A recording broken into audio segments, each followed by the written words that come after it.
Hey there. Tonight, we're not staying safe in the village. We're not slipping into a warm thatched cottage or walking a quiet forest path. We're marching out, steel-clad, sun-scorched and already exhausted. Because tonight, we follow the knights, not the ones in fairy tales, not the shining heroes on postcards or museum walls, the real ones. We're going on a crusade, and make no mistake, this wasn't glory. It was mud, madness, and the slow unraveling of the soul.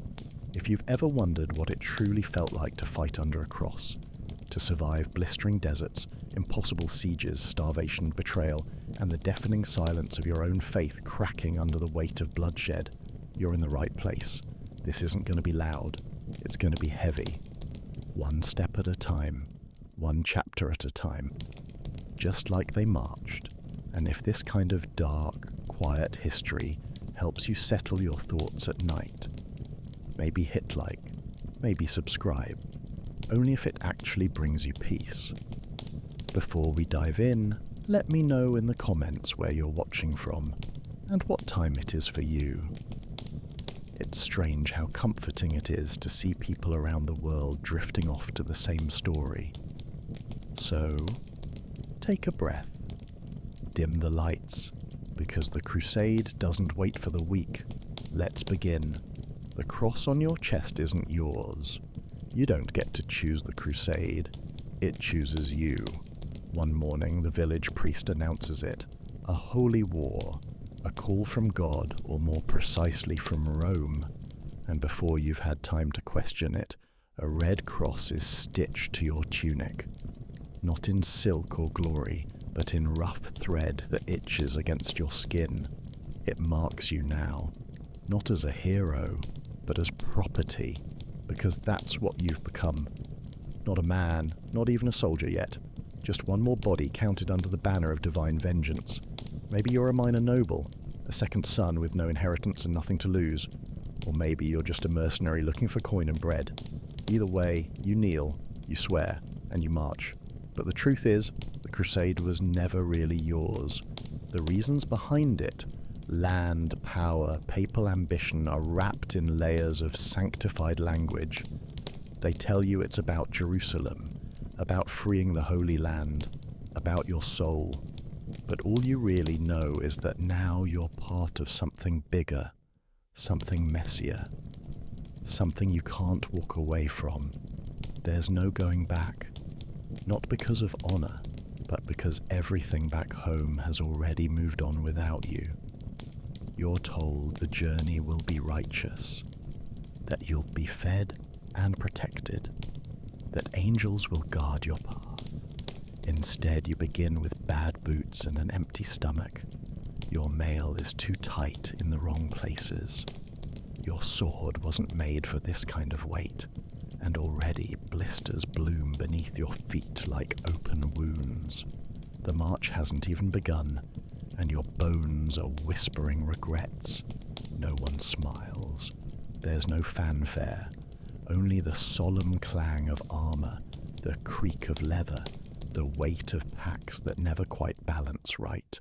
The cross on your chest is starting to fade from the sun. The thread frays, and part of you wonders if it's a blessing or a curse. At night, when you try to sleep on bare ground, you stare at the sky and think of the absurdity of it all. How something so divine could feel so earthly, so raw, and how, deep down, you know that no matter how many miles you march, this cross will never truly belong to you. It was stitched by someone else's hands, for someone else's war, and you're the one who has to bleed for it. Hunger marches faster than you do. The banners flutter overhead, but your eyes are on the road. Not that it's a road, just a stretch of churned mud and trampled dust, made worse by the weight of thousands of boots that walked before you. You haven't eaten in a day, maybe two. The ration line was cut off miles ago when a shipment was lost crossing a river. No one talks about it. No one asks. Hunger is the most constant companion on this crusade, It marches ahead of you, beside you, behind you. It's the one thing that never slows down. You were promised food, oats, salt pork, dried fruit. But those promises were made in cathedrals and castles, not in the barren hills outside Antioch or the salt-blown wind of the Levant. Now, every meal is a negotiation. You trade a belt for bread, you offer a dagger for a mouldy wedge of cheese, and when that fails, you chew leather. Yes, leather. The softened strap from your boot, boiled if you can find fire, swallowed if your stomach can still manage the work. Some men eat grass, others rats. Some scrape moss from rocks and hope it won't kill them. But the worst comes later, when you march past a fallen horse or a man who didn't wake up, and you look just a second too long. You shake it off. Tell yourself it's just the heat, just desperation messing with your mind. But it isn't. It's your body calculating what's edible, what's not, and how far you're willing to go before shame gives way to survival. Meanwhile, your superiors feast in tents. They don't offer much, not because they're cruel, but because they don't have enough to give. The supply lines are too long, the terrain too rough, the weather too merciless. So you dig roots, you swallow bugs, you pray to a god who seems increasingly absent from your table. And all the while the hunger grows teeth. By dusk, you're walking slower. By dawn, your hands shake when you reach for your sword. You didn't expect to die in battle, but you didn't expect to be undone by an empty stomach either. This isn't war. It's starvation on parade, and no one's turning back. Your armor is a coffin you can't take off. It sounded heroic once, a knight in armor, gleaming beneath the sun, shield on his arm, sword at his side. But now that armor is killing you. It's not the weight, though it is heavy. It's the heat, the way the sun bakes it like a blacksmith's forge until your skin blisters beneath the metal. You sweat, but there's nowhere for it to go. It pools in your gloves, under your breastplate, behind your knees. It soaks your padding until it rubs raw, and then it keeps rubbing. Soon you stop noticing the pain. Then it turns to numbness, and by the time you do feel it again, it's infection. The armor that once made you noble now makes you rot. You can't take it off during the march, not unless you want to be trampled, not unless you want to be the one who falls behind and never catches up. So you bear it, like they all do. No one complains, because everyone knows. Everyone is just as trapped. It clangs when you move, it bruises your shoulders, and every time you lift your arms, it feels like lifting a corpse that happens to be yourself. At night, you sleep in it, not because you want to, but because no one trusts the darkness anymore. No one trusts the men beside them enough to be vulnerable. So you sleep half upright, breastplate still clamped shut, your breath echoing in the metal like a man locked inside a bell. Some days the helmet stays on even longer, and that's when the fever starts. The worst are the helmets with no airflow, just a slit for vision and two tiny holes for breath. It's like drowning in hot air. You pant, you hallucinate, and when the battle finally begins, you can't hear your own scream inside the iron. If someone knocks you down, good luck standing up. You're not nimble. You're not fast. You're a walking bell tower with a death wish. And when you fall, your own body becomes the thing that traps you. Your own armor pins your arms, your legs, your neck. You pray someone will help, but everyone's too busy not dying. You came here thinking armor was protection, but now every step reminds you of the truth. It's a coffin, one you paid for, one you carry yourself, and when the time comes, you might just die inside it. Sand, salt, and the skin that peels away. There's no escape from it. Not at sunrise when it creeps into your boots. Not at dusk when it hides in the folds of your tunic. Sand, the fine gritty kind that works its way into everything. Your eyes, your mouth, the stitching of your pack, the links of your chainmail. You wipe your face and the sand scrapes your skin. You shift your weight and it grinds into the soles of your feet like ground glass. By noon you're bleeding in places you can't reach. And then comes the salt. It seeps from your own body, from the sweat that won't stop dripping even though you feel dry. You're leaking salt and water into your clothes, and there's no clean stream to replace what you've lost. Your skin dries first, then it cracks, then it splits. And when the wounds open, the salt gets in, and it burns. Oh, it burns. You are told that the Holy Land was bathed in divine light, but all you found is sun so hot it scorches your shadow. The locals know how to dress for it. Loose cloth, light colours, shaded skin.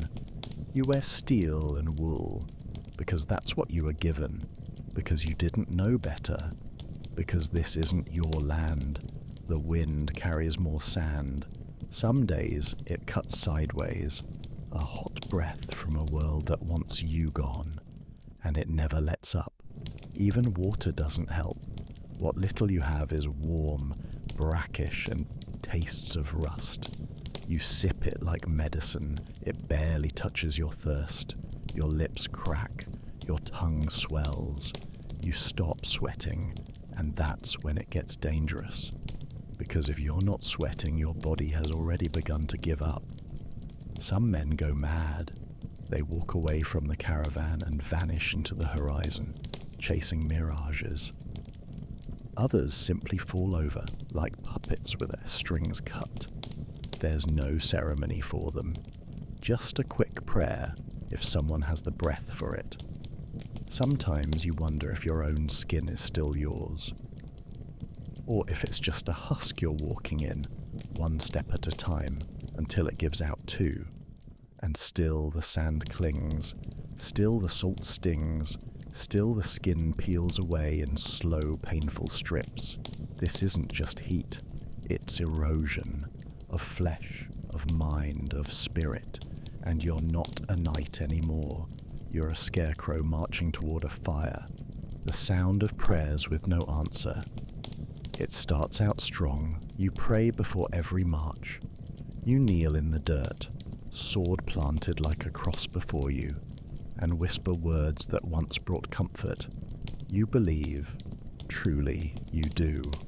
At first, there's ceremony in the early days, a priest riding beside the nobles, chanting in Latin as incense burns from a silver censer. You bow your head, you join in, but after a few weeks the censer is lost, the priest's voice is hoarse, and Latin turns to silence. You still pray though, just differently. You mumble words between mouthfuls of spoiled bread. You whisper them into your blanket at night, hoping no one hears the tremble. You offer them not for salvation, but for survival. Let me live until tomorrow. Let me keep my fingers. Let me not die like that man did. You see a man crushed beneath a cartwheel. Another simply chokes on bad water, and you pray again. But each time it feels a little thinner, like a rope wearing down in your hands.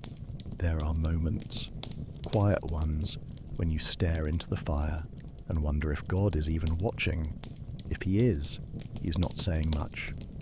The priests have no answers, just repetition. This is suffering for righteousness. This is the path to heaven. This is the trial of the faithful. But it doesn't feel like a trial. It feels like abandonment. You kneel in the sand, mouth dry, eyes swollen, and ask one simple thing. Why? No voice answers, not even a whisper on the wind. Some men keep believing. They carry relics around their necks. Tiny splinters of wood, they say, came from the true cross. They touch them before battle, clutch them during storms. Others stop. They no longer cross themselves at sunrise. They walk past shrines without pause. Their prayers are reduced to muttered curses. But the worst are the ones who pray harder, desperately, frantically. They make bargains with heaven. I'll do anything, just let me live. And then they die anyway. And those left behind remember. They remember the voice, the plea, the silence that followed. In the end, it's not blasphemy that breaks a man. It's the emptiness, the way prayers echo in your chest, bounce around and come back to you, unanswered. Betrayal doesn't always come with a sword. The first betrayal is quiet. No shouts, no blade in the dark, just a missing sack of grain, gone, vanished in the night while everyone was asleep, or pretending to be. You look around and no one meets your eyes. That's how it starts. Not with blood, with hunger. By now, trust is a luxury. You've learned to sleep with one arm wrapped around your satchel, to mark your water flask with scratches only you would recognize, to keep your boots on, even in sleep, because nothing is safe, not even your own tent. You thought the enemy was out there, some distant foreign army, but you were wrong. Sometimes the enemy wears the same cross as you. It's the man next to you who lies about the supply count. It's the officer who pockets coins meant for soldiers. It's the scout who says the road is clear, then rides ahead with everything worth stealing. These aren't acts of war, they're acts of exhaustion. Starved men lie, thirsty men steal. Desperate men do anything to make it one more day. Honor, it wore off about 50 miles ago. Now it's just survival, and betrayal is part of the routine. You see a knight strike down a peasant for half a loaf of bread. You see a squire walk away from his wounded master. You see a caravan left behind not because it's too slow, but because no one wants to share. And it changes you.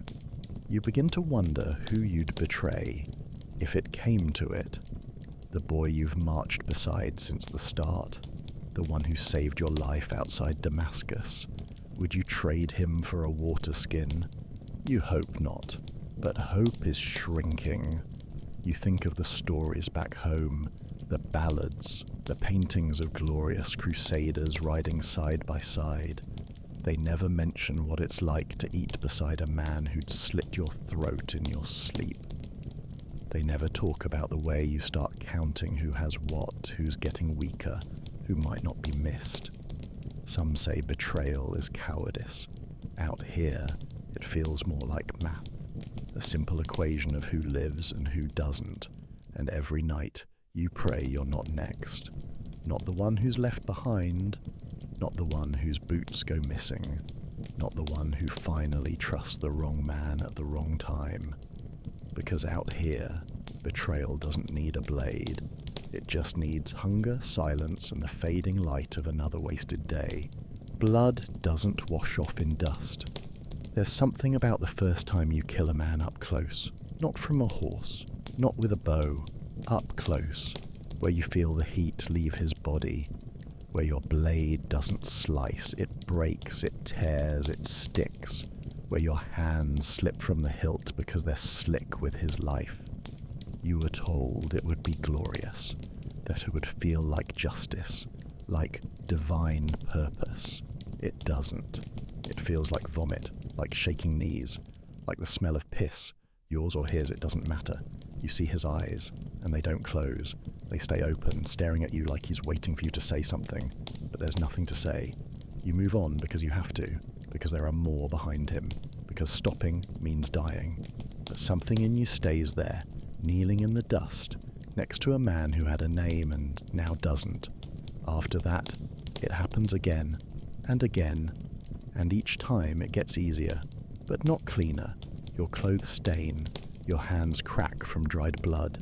You try to scrub it off at a riverbank once, but it stays under the nails, in the creases of your fingers, in your dreams, and no one talks about it. There's no moment of reflection, no quiet counselling under a moonlit sky. There's just another march, another fight, another man who won't make it home. Some start collecting trophies, rings, teeth, scalps. It's not about cruelty. It's about proof. Proof that they're still alive. Proof that this has to mean something. But you don't take trophies. You don't want reminders. You already have enough. You have the smell, the weight, the knowing. You wipe your blade on your sleeve and keep walking, but every now and then you see your reflection, in water, in polished steel, in the eyes of a boy watching you from a distance, and you don't recognize yourself. You've seen so much blood that you don't flinch anymore.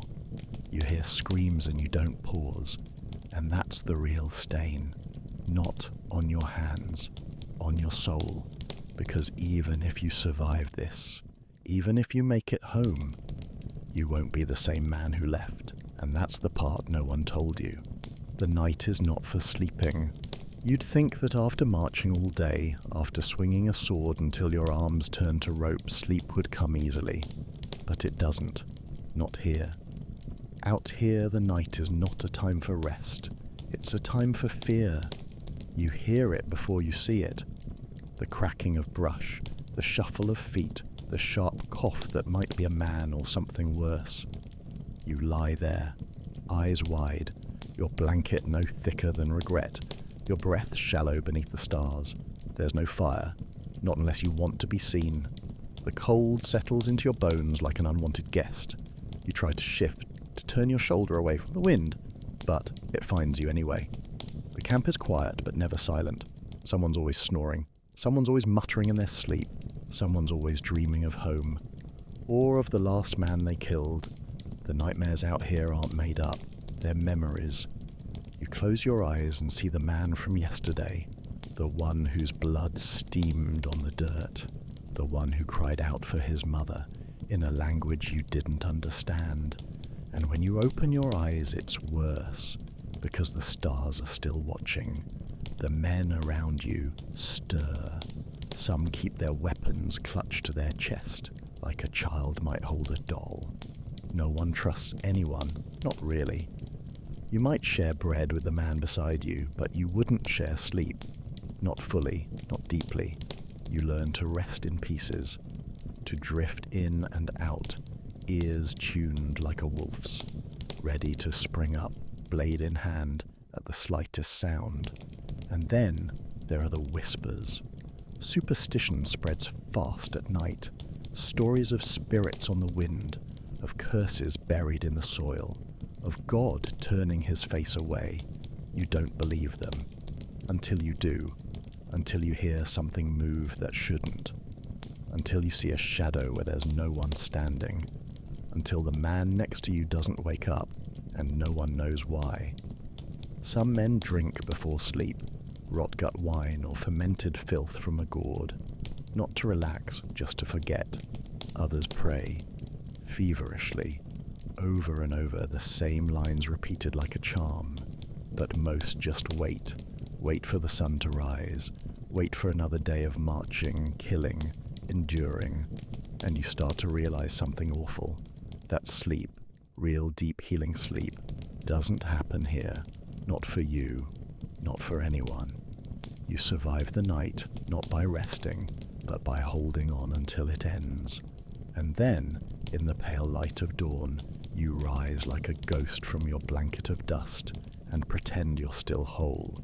But you're not really.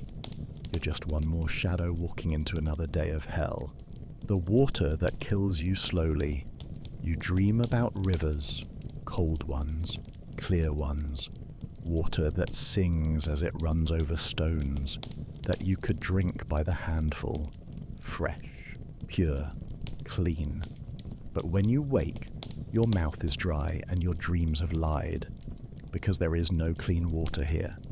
There's water, yes, pooled in old cisterns or gathered in cracked barrels, thick with floating things that shouldn't float, warm as blood, yellow as ale and twice as bitter.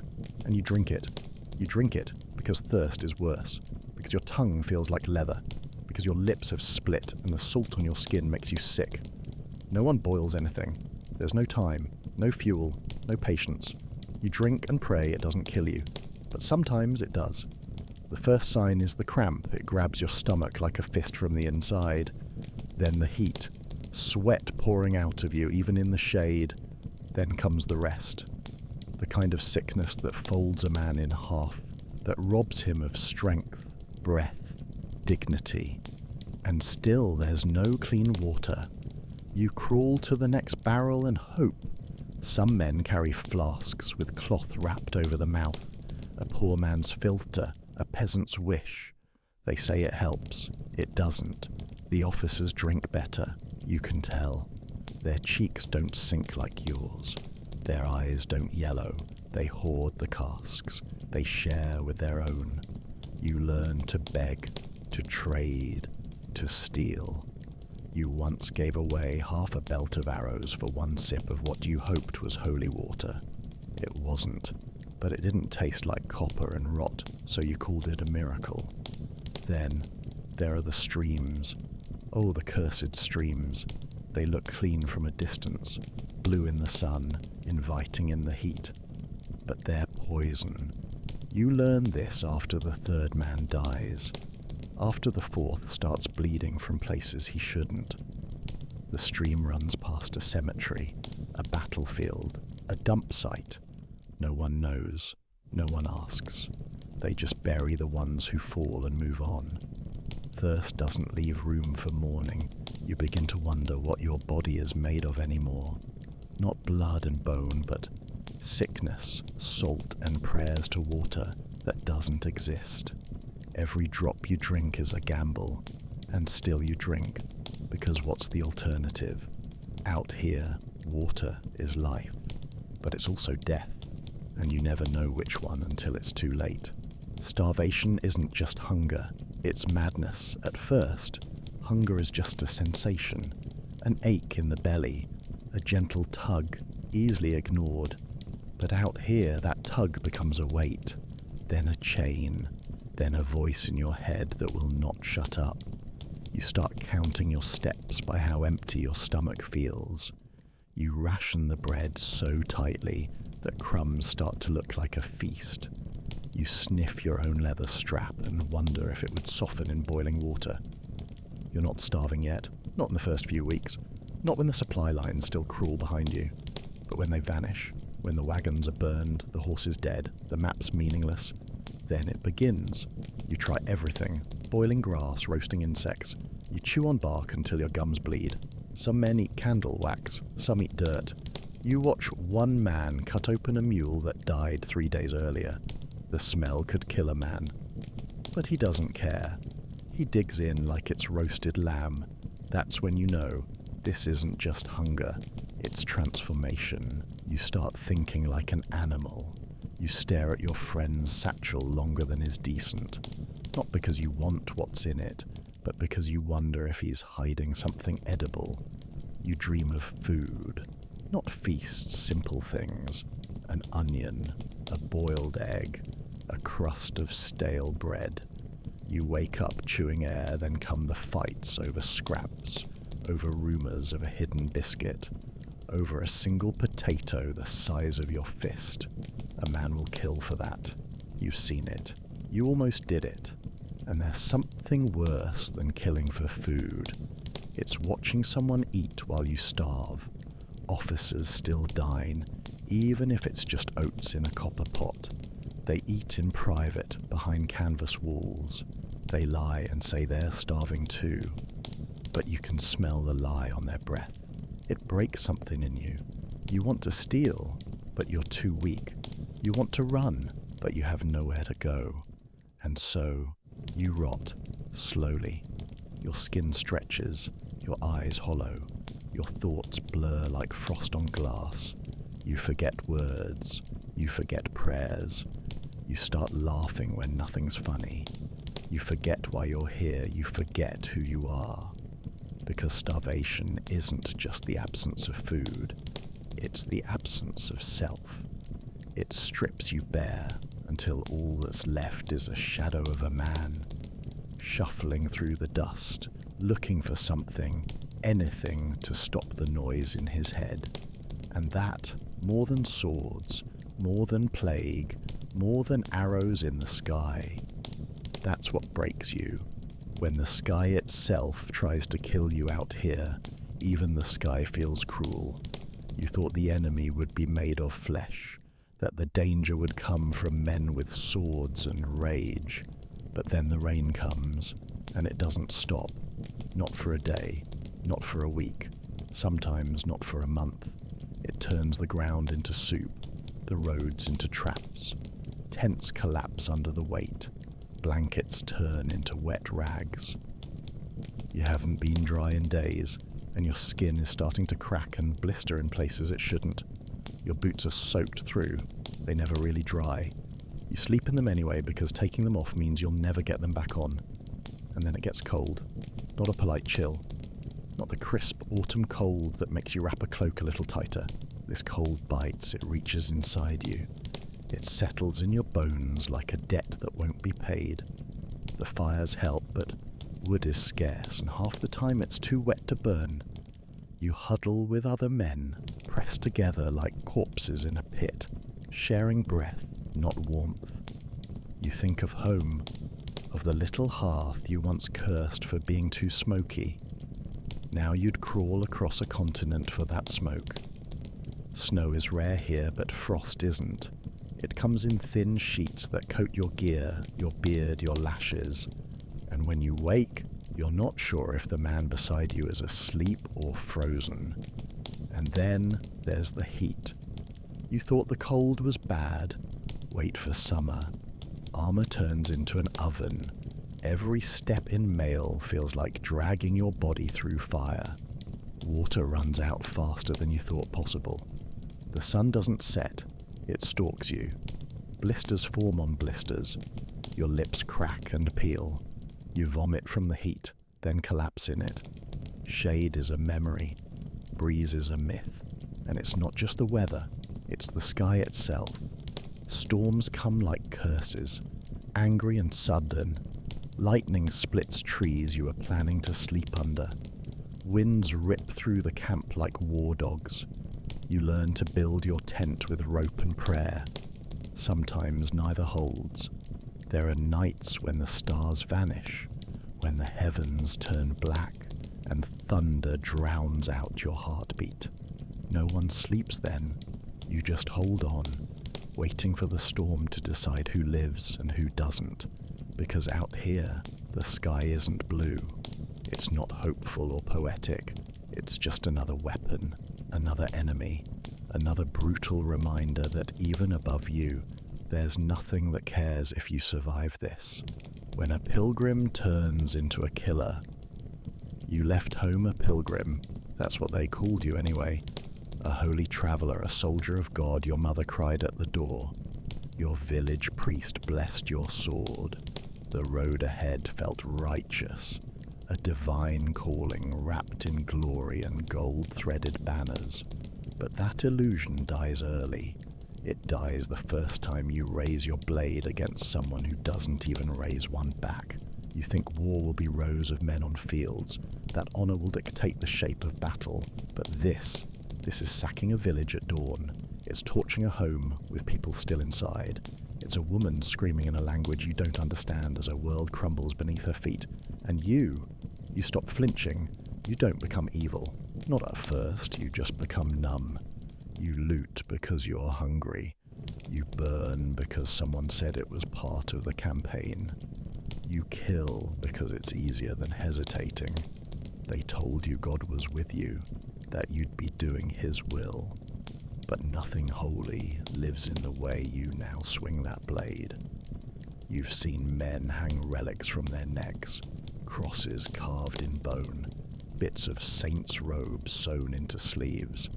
And then you watch those same men gut a child for hiding bread. You tell yourself it's not who you are, that you're still the boy who kissed his sister goodbye, who swore to bring back honor. But at night, when the fires die down and the wine stops dulling the edges, you remember her face. That girl, that boy, that old man who dropped to his knees and begged in the wrong tongue. And you did it anyway.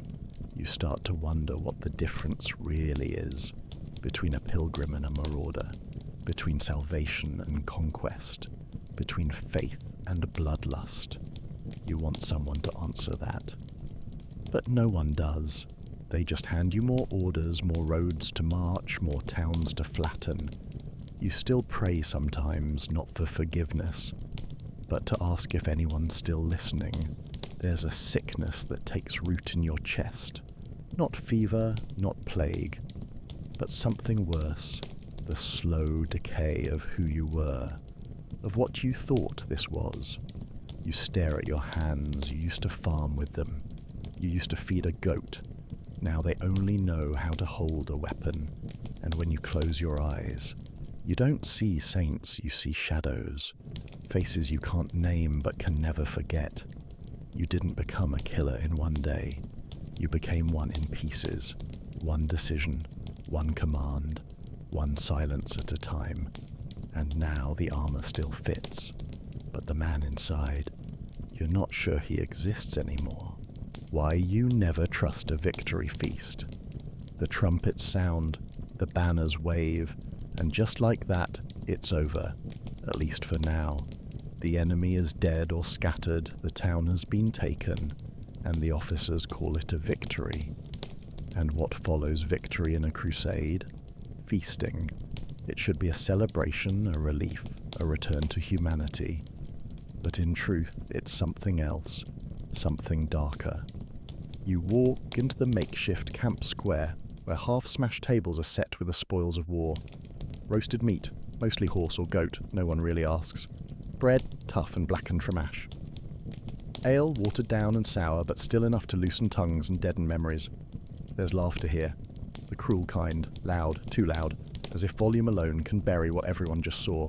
A man claps you on the back so hard your ribs ache. He doesn't know your name. You don't know his. Someone sings a song that makes no sense, but the rhythm is good enough to follow, and soon fists are pounding on the table in time. You drink because it's easier than thinking. You eat because it's now or never. And you try to forget that 10 hours ago you were slicing a man's throat open as he begged in a language you don't speak. The feast is not joy, it's denial, dressed up in celebration. The meat isn't warm enough, the bread isn't fresh enough, and the ale doesn't wash away the blood that still crusts under your nails. But it's what you have. Then come the speeches. An officer stands up, maybe drunk, maybe just full of himself, and talks about glory, about God, about honor. You stare at the fire instead. You wonder if anyone else feels like they're losing something each time they win. There's a fight, of course. There always is. Too much ale, too little food, a grudge from 3 towns back suddenly ignited like straw. You watch one man crack another's nose open over a game of dice. The others cheer. The feasts are as brutal as the battles, just quieter. There's always a woman or two, brought in from the wreckage of the town. You don't look. You don't want to know what bargain kept them alive. You certainly don't believe it was mercy. You eat your food. You drink your drink. You don't speak unless spoken to. And still you keep your hand on your blade. Because here, even in celebration, you're not safe. Men are wound too tight. Victory makes them reckless. And blood still lingers in their mouths. Eventually the fire dies down. The songs stop. The snoring starts. But you stay awake. Because you've learned the hard way. Never trust a full stomach. Never trust a smiling man. And never trust a feast where the ghosts outnumber the guests. The march that never ends. If hell had a road, it would look like this. Dirt, churned by 1,000 boots, dried hard like stone underfoot. Dust in your lungs, in your eyes, in your soul. No destination you can see. Just forward, always forward. They told you battles would be the hardest part. They lied. The march is worse. You wake before dawn, not with an alarm, but with the cold edge of a trumpet's call, and the bark of an officer too tired to shout, but too angry not to. You throw on stiff clothes, stiff armour, stiff boots. You piss in a ditch and eat whatever's still in your satchel. Usually, it's nothing. And then you walk. No one sings, no one jokes. There's no glory in this. Only the sound of trudging feet and creaking leather, the occasional clink of a sword hilt bumping armour, the groan of the wounded, the whisper of prayer, the cough of a dying man being dragged along just one more day. You walk until your feet bleed, then you keep walking. If you're lucky, it's flat land, but most of the time it's not. It's rocks, hills, rivers to cross without bridges, mud that grabs your boots and threatens to take your life with them. Sometimes it rains, sometimes it doesn't rain for weeks. The sun can turn your helmet into an oven. You feel your scalp burning under the steel, and the sweat blinds you more than it cools you. You get blisters, then you get blisters on your blisters. You tighten the straps, you shift your pack, you try not to think about how much further. You were told you'd be marching for God, but God isn't out here. Out here, there's only thirst, pain, a kind of silence that's so heavy it feels like it's sitting on your chest. People drop, not always loudly. Sometimes they just sit down and never get back up. No one has time to grieve. The column moves on. If you fall behind, you die behind. There's no map, at least not one you'll ever see.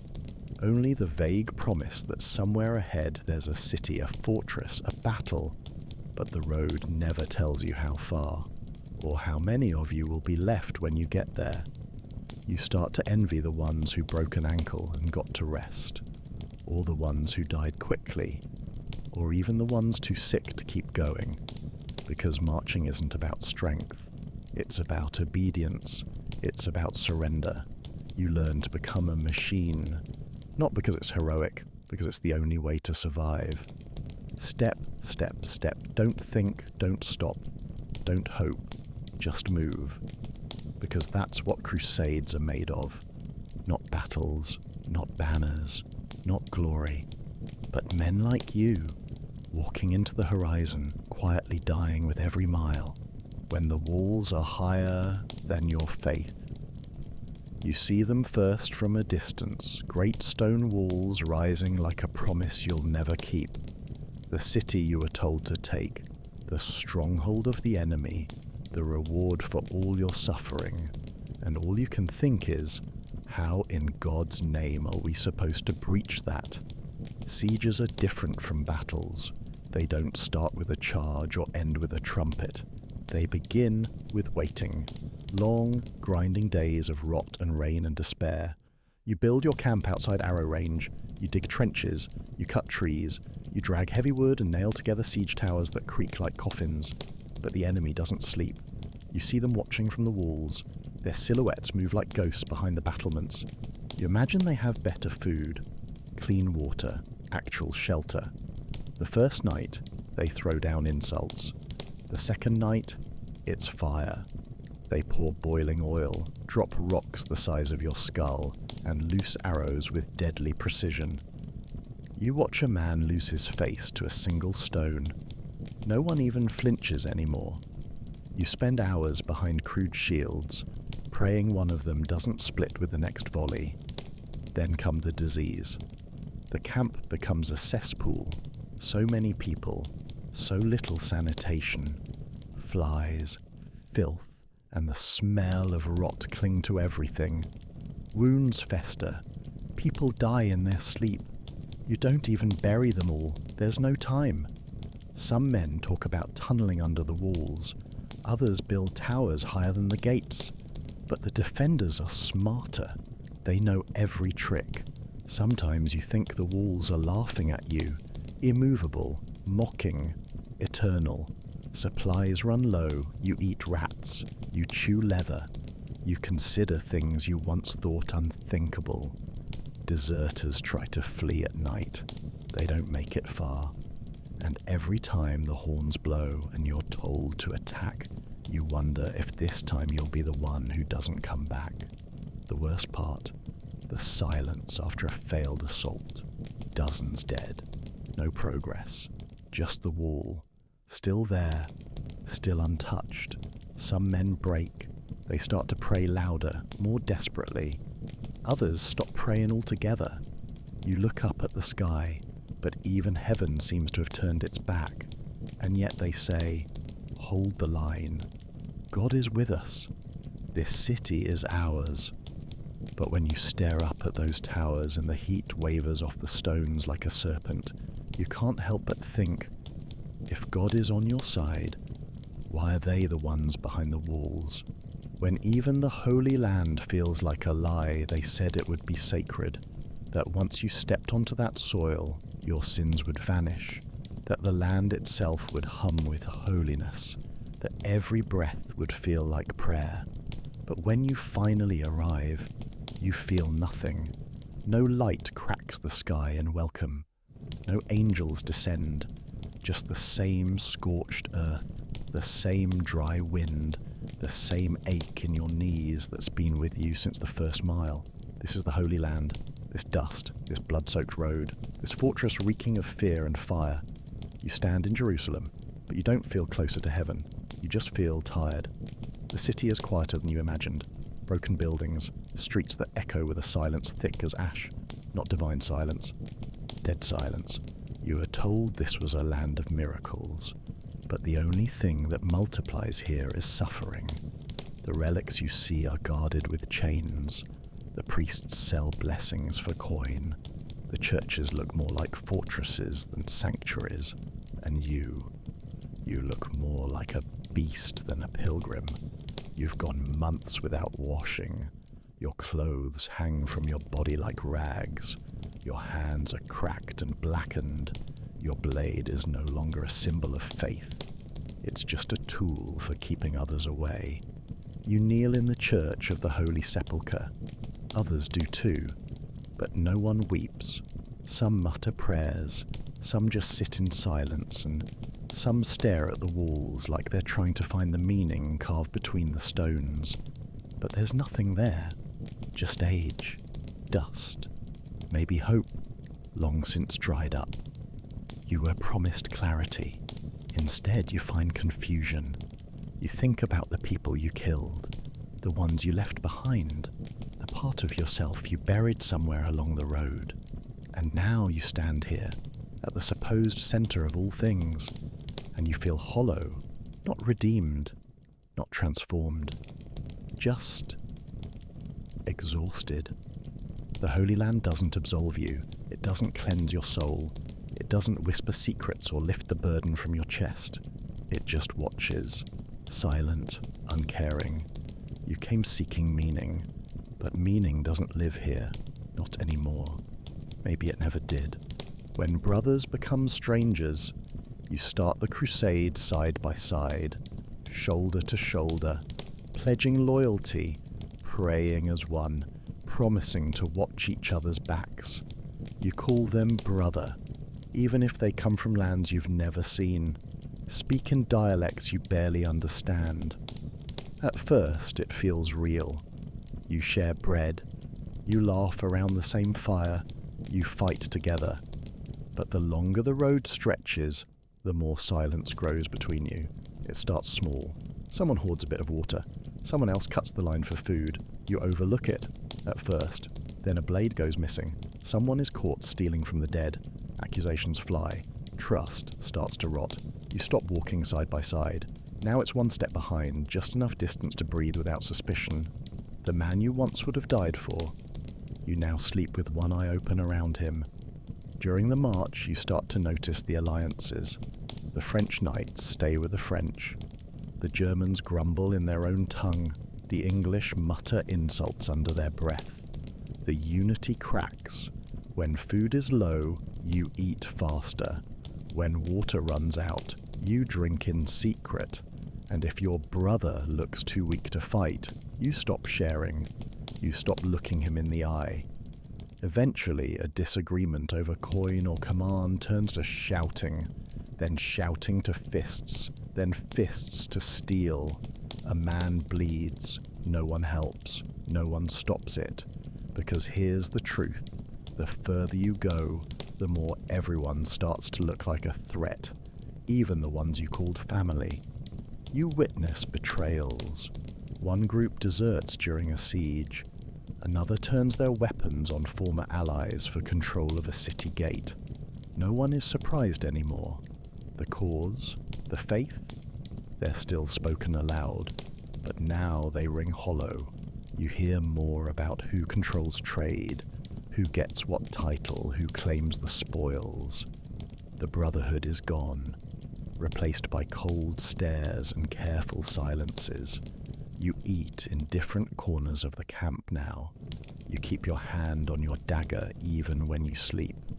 You stop speaking unless spoken to, and if your old friend falls in battle, you don't cry. You check his pack for rations, you move on. Because that's what the Crusade has made of you. Not a hero, not a knight, not a brother, but a survivor, alone. When home is a memory you can't afford at first, you dreamed of home every night. The shape of your mother's hands, the creak of the door before dawn, the smell of damp bread and straw, the crooked smile of someone who never asked for this war, but kissed you goodbye anyway.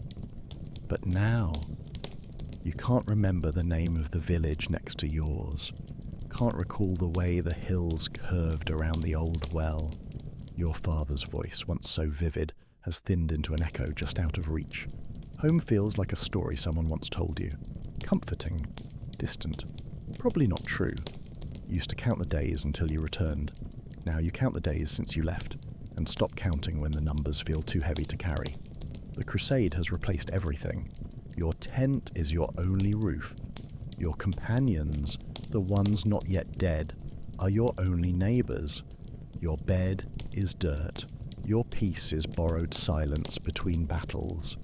There are letters sometimes, passed between squires or tied to the legs of messenger pigeons, but most never arrive, and the ones that do come stained, torn, as if the distance itself was too much to bear. The words always sound different anyway, like they were written to someone who no longer exists, and maybe they were. You used to picture your return, the feast, the stories, the welcome. Now, you imagine standing at the edge of the village and not going in, not knowing what to say, not knowing who would even still be there. People move on. They must. They have. And if you do return, you'll be the one who hasn't changed, but also isn't the same. You've seen too much. Done too much, endured things no one at home would understand. You wouldn't know how to hold a plough anymore. You wouldn't sleep without a blade nearby.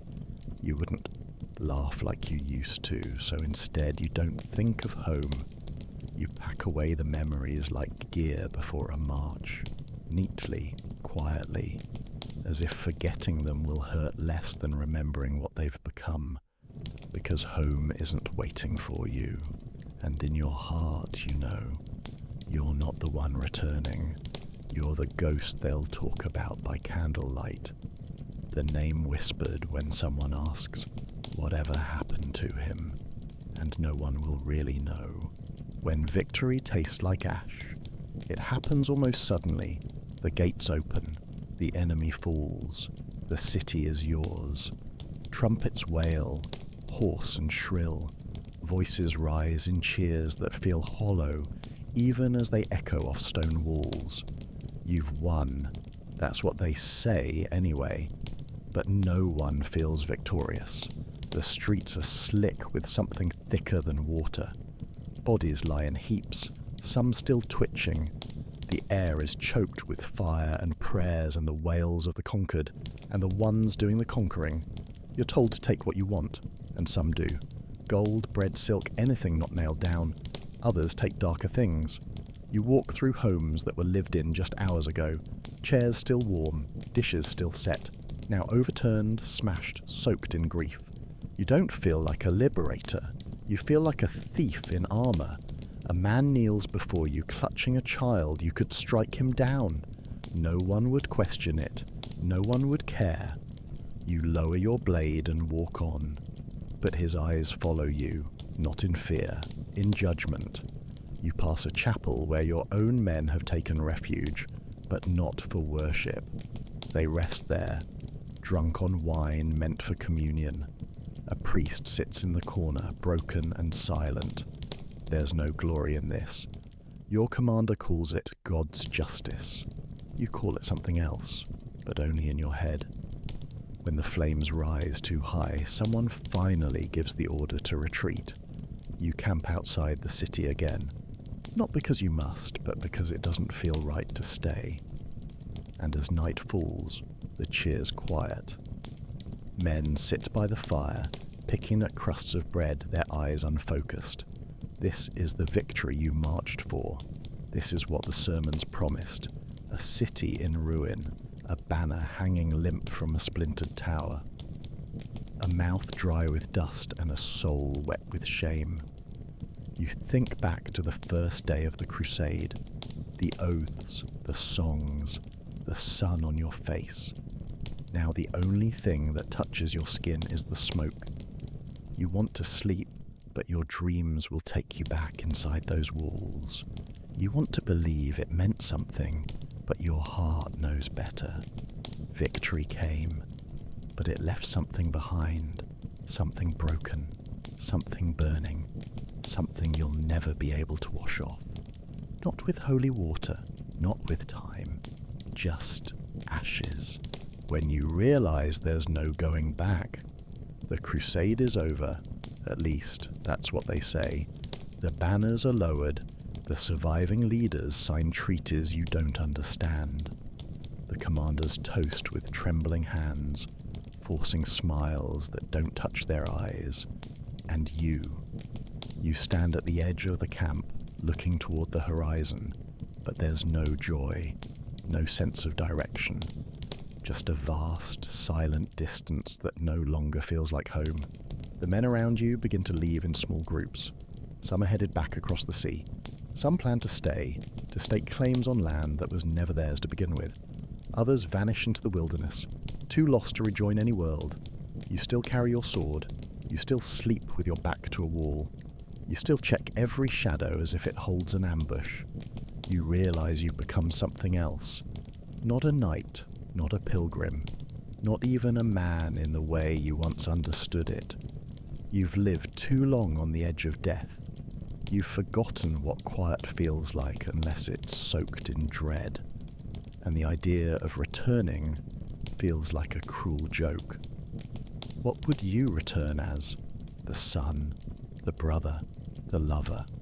You barely remember who they were, and you know they wouldn't recognize who you've become. Your hands shake when you try to hold something fragile. Your voice cracks when you try to speak softly. Your dreams are still loud with screams, fire, and hoofbeats on stone. You were promised heaven. What you got was a slow descent into something darker. The worst part? It wasn't one thing that broke you. It was the small things. The meals skipped, the kindnesses ignored, the prayers that went unanswered, the faces forgotten, the names that never made it back. You stare at your reflection in a pool of still water, and you don't see a man who conquered. You see someone who endured, who survived, but not without cost. There is no going back, not truly. You can walk the roads, you can return to the village, you can sit at the same hearth, but you'll never be the same, because once you've stared down the dark long enough, it leaves its mark, and though you made it through the crusade, though you wear the scars as proof of your strength, you carry something heavier, the knowledge that hell isn't a place beneath the earth. Sometimes it's a path you were told to walk in the name of something holy. So, now you know. The Crusades weren't gleaming epics of valor and glory. They weren't neat lines of knights charging into sunshine with banners flying. They were mud and fire, hunger and rot, silence between screams. Faith tested in the most brutal ways imaginable. And survival, real survival, meant losing parts of yourself you didn't even know could break. If you made it this far into the video, thank you for walking this path with me.